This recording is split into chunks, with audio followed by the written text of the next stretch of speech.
రోజు ఇటు వెళ్తారా సార్ మీరు? మనకు ఉన్నది ఒకటే రోడ్డు, నాకు ఉన్నది ఒకటే జాబు. తప్పదు కదండి, ఇష్టం ఉన్నా లేకపోయినా ఇటే వెళ్ళాలి. నిజమేలండి, డబ్బుల కోసం ఏదో జాబులో జాయిన్ అవుతాం, జేబుకి సరిపడా జీతం ఉండదు, మానేద్దాం ఉంటే ఇంకో జాబ్ ఉండదు. బాగా చెప్పారు. ఇంతకు మీరేం చేస్తారండి జాబు? నేనా? ఒక నిమిషం ఉన్నాడు, పెట్రోల్ కొట్టేద్దాం. సార్ మీ దగ్గర 50 ఉన్నాయి చూడండి. 50 లేవండి, 500 ఉన్నాయి. పర్లేదు, 500 ఇవ్వండి చెప్తా. అన్న 45 రూపీస్ పెట్రోల్ కొట్టవా? దిగేటప్పుడు తీసుకుందరండి చేంజ్. ఇదేమన్నా ఆర్టీసీ బస్ ఏంటండి దిగేటప్పుడు చిల్లర తీసుకుంటానికి? జోకులు భలే వేస్తారు సార్ మీరు. బస్ అంటే గుర్తొచ్చింది, ఆర్టీసీ బస్ ఎందుకు ఎక్కలేదు మీరు? ఈ రోజుల్లో ఆధార్ కార్డులు ఎట్టుకెళ్ళి ఆడవాళ్ళకే సీట్లు దొరకట్లేదు. ఇంకా నోటిచ్చి టికెట్ కొని 4 వాళ్ళకి సీట్లు ఎక్కడ దొరుకుతాయి, అందుకే ఎక్కలేదు. అది నిజమేలండి, నోటికి బస్తీలో ఓట్లు దొరుకుతాయేమో కానీ బస్సులో సీట్లు దొరకవు. బాగా చెప్పారు. ఇంతకీ ఏం జాబ్ చేస్తారో చెప్పలేదు మీరు.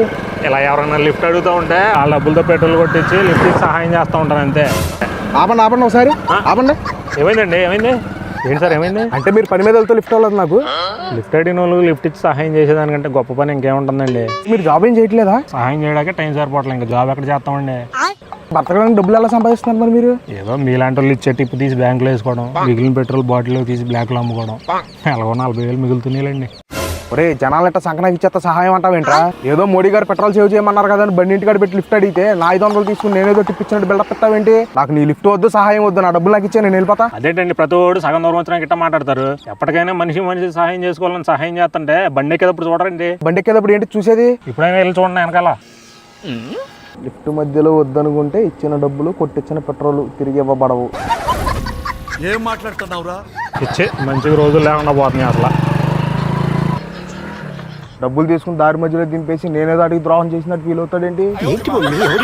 బలేవాడు దొరికేళ్ళే, చేసేదే ఉంది, బస్సుకి వెళ్ళడమే.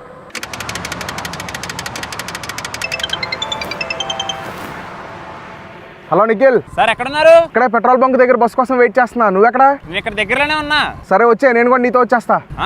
వచ్చేసాను. రైట్కి చూడండి.